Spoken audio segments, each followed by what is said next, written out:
beautiful morning. You're gonna crash.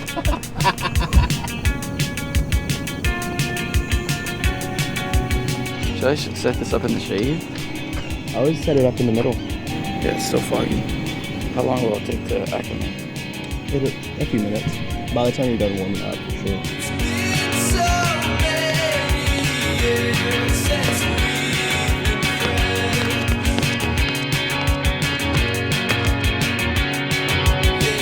I would almost frame it like right here, because you have those two trees kind of on either side.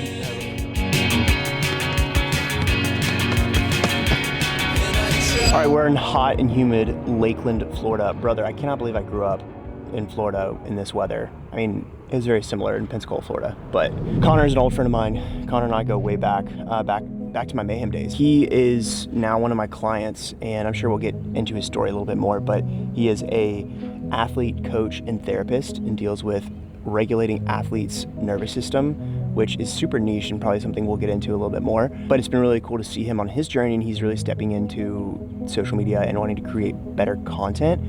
He has a really strong voice and a way of articulating that's really, really effective and impactful for not just athletes, but anyone watching. But the gap that we're trying to bridge is him being able to articulate that message in a beautiful and compelling way. So helping him create visually impactful content while at the same time bringing his message.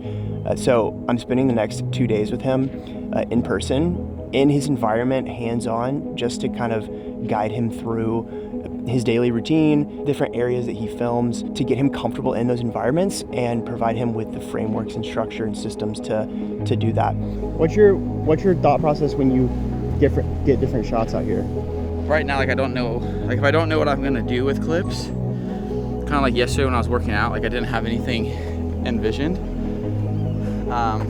So sometimes I'll have a story in my head that I wanna portray, but in moments like this, I'll just think of cool cuts that I think will look cool if I transition them, or really cool scenery. I really like wide shots too, which is fun because I think we can get a lot of them out here. But yeah, I try to have a story framework in my mind of okay, if I was starting, I think in my mind I'd be hey, come do a sprint workout with me, and then taking everybody through that, what would that look like? Yeah, I mean, yesterday when I was working out, I didn't feel distracted at all doing this. I would literally just do it when I needed, instead of my chalk break, it'd be a camera switch, the angle break. What was the exposure at down there? Did you have it at 1? I always like it at least no greater than +1. Yeah. That's a pretty cool.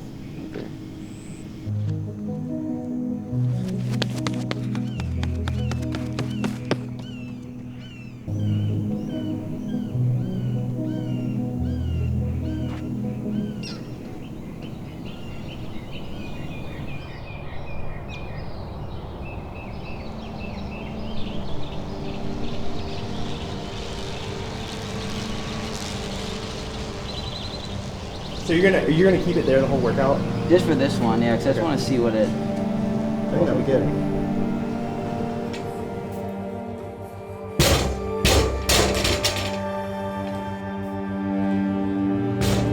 What do you think the biggest misconception is about what you do? Most people just think therapy is hey, I'm gonna come in and talk about my problems. To heal, you can't think your way through healing, right? You have to actually experience it. For example, so let's say this, right? Bennett, something traumatic happened to you, and in that moment, right, the reason why it was traumatic is because something happened and you couldn't let out your sadness. There was no safety, right? Again, when the zebra runs away from the lion, that event would be traumatic if you could never stop running, right? So that when that zebra gets to safety, it will shake. Just like for us, after the traumatic event, right, that's where we have to allow all the emotion to come out. So if that never happens, that's what it'll be worth engaging with.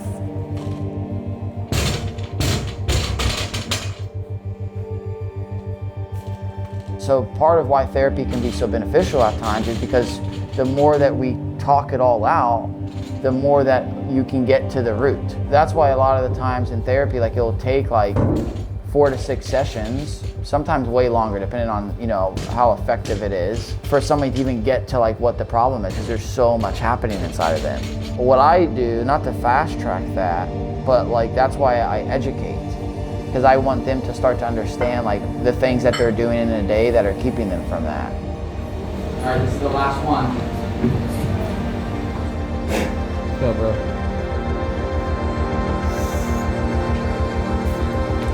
Let's go.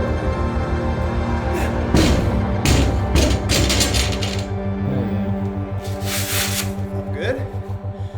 Okay, bro. Yeah. That was awesome. For not cleaning in 6 months. The past technically is not in the past if you're struggling with it in the present.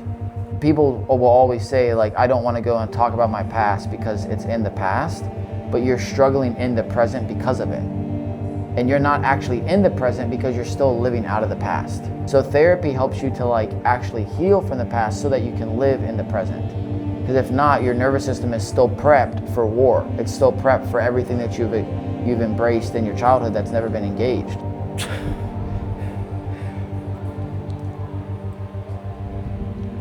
Damn.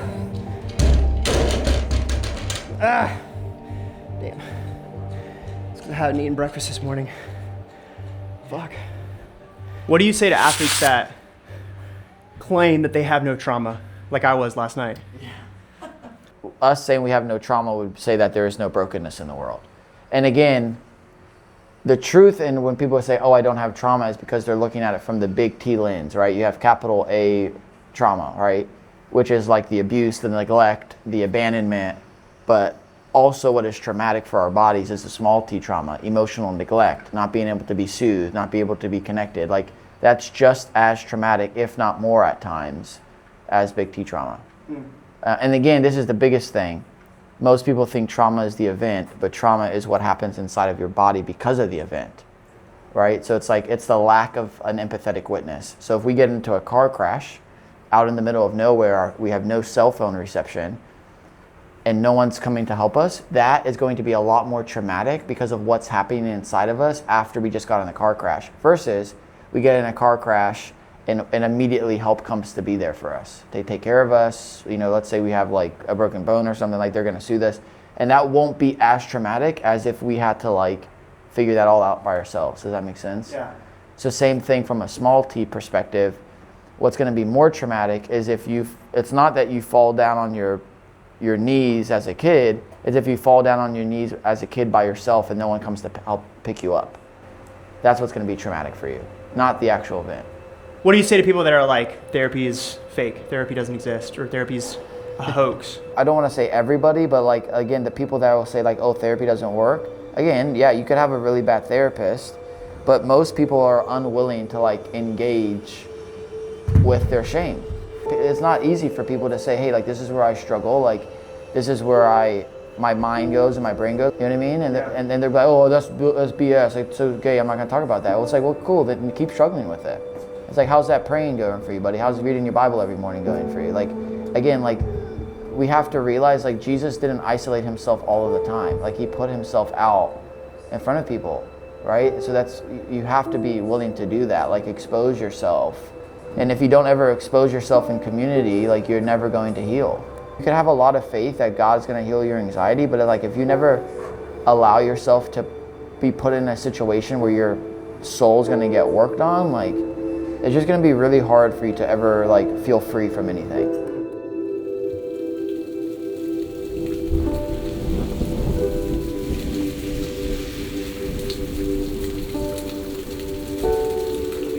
Yeah, so that's called snapping. Basically, you can turn that on and off, and to turn it on, you press in, right? See how it highlighted this magnet? Yeah. So now when you go to get it, boop, Yeah, that's what it snaps right to it. The playhead is this little red thing right here. Oh, this. So wherever that is, yeah, hover over it. Okay, now press F. That in and out point is what you have on your timeline. Yeah. Right, so there's all of this that you don't have. So go ahead. Yep. Nothing like a Florida thunderstorm, brother. Sunshine and rainbows 1 minute, and then the next it's absolutely pouring down rain. Dude, what a fulfilling morning. I always have really good conversations with Connor. There are certain people in your life that are very impactful in a very small period of time. Connor and I haven't spent a lot of one-on-one time together, but in the one-on-one time together we have spent, it's been extremely impactful. He's really good at what he does. He's really good at what he does because he cares, because he actually cares about the people he works with. It has to start there. It's like that when I talk about creating, when I talk about finding your why, when I talk about finding a way to convey your message authentically, brother, you have to care. You just have to care. You have to find what it is you actually truly can't live without doing, and that is going to be the most authentic and genuine expression in your content. In us working together and us literally just having those conversations, like that is his why. Finding that and digging that out of his clients, but his friends, right? I'm a friend of his. And having those conversations, he's going to have those conversations regardless of whether or not it's his work. And so that is someone who is truly tapped into their gift. And if you can find a way to make that gift something that you can convey on a mass scale, that is how you are going to be authentic. Everyone is given a unique set of gifts. Everyone is given a unique set of gifts that make them them. And it's so funny. He gave me this analogy, right? Like he walked into the living room and I was, on a call with someone and I was giving some insight and he was like, Bennett, you are really good at what you do. He's like, Bennett, I don't think you hear that enough, but you are really good at what you do. And I was like, thank you for saying that, because sometimes I feel this imposter syndrome and sometimes I feel like, damn, I'm really not. I'm just kind of hanging on by a thread. And he said, Bennett, your 6 out of 10 is still a 10 out of 10 for most people. What you think is not necessarily what you perceive as your best, right? Obviously, that's relative, but your 6 out of 10 is still impactful to people in a way that they've never received before. It's encouraging to hear that, but it's true. If you find your gift, and that's because it's my gift, right? Interacting with people, creating, sharing with them my story and helping them find their story. That is a gift. That is my gift. And a lot of what I do is really not even practical, right? It's conversational. It's just talking to people. It's just understanding where they're at and literally pulling out their story by just talking, by just having conversation, by just being curious. I say it all the time. Curiosity is the root of all storytelling. Bro, if you want to tell your story, just ask yourself some questions and answer those questions in your content. Who are you? What are you about? Where are you going? How are you doing what you're doing? If every single piece of content answers one of those questions, that over the course of time is how you tell your story. Don't overcomplicate it. Your voice will be heard over the course of time. Stop trying to get your story out in one go. And you should be repeating it too. All that to say, two dudes who are extremely passionate about what they do, that's a dynamic duo. And I can tell Connor is fired up about creating because he's tapping into his gift and he's able to express it. That's how you're going to get fired up about creating. That's how you're going to truly be able to tell your story in an impactful way, is by tapping into what you are, is by tapping into who you are and your gifts. And how do you find your gifts? Man, that's another question. I think you just got to do a bunch of shit. But that's a conversation for it's a conversation for another time. How do you find your gifts, bro? It took me forever to find my gift. I mean, it's so funny. When you think about finding your gifts, they're always staring you in the face. They're always right in front of you. The thing that you think is your normal is in reality someone else's dream, right? I've had so many people, even when I was a kid, tell me, Bennett, I wish I could articulate the way that you articulate. I wish I could speak with confidence and conviction the way that you speak with confidence and conviction. And I never once stopped to think, maybe I should use this gift. Maybe I should start talking. Maybe I should start sharing, but I had to do a bunch of shit to get to that point. I had to do a bunch of shit, some random bullshit, and other hobbies and other interests to finally come full circle to, damn, maybe I really should tap into this thing that a lot of people have told me was my gift, but it was just kind of a normal for me. And finally now I'm realizing, wait a minute, it's kind of not for other people. Connor has clearly found his gift. And he's one of those clients of mine where I'm simply coming alongside him and helping with the practical, right? I always say there's two sides of what I do. I help people make visually impactful and narratively compelling work. Connor's story is compelling. Connor has a compelling narrative. What I'm helping him with is purely the practical, how to make it look good. Super impactful day, really, really good day so far. Honestly, we're just kind of vibing and creating. That's the best way to create. Like if you wanna learn, just vibe out and create. That's the best way to do it. Anyway, it's pouring and I'm gonna go outside and maybe get some work done.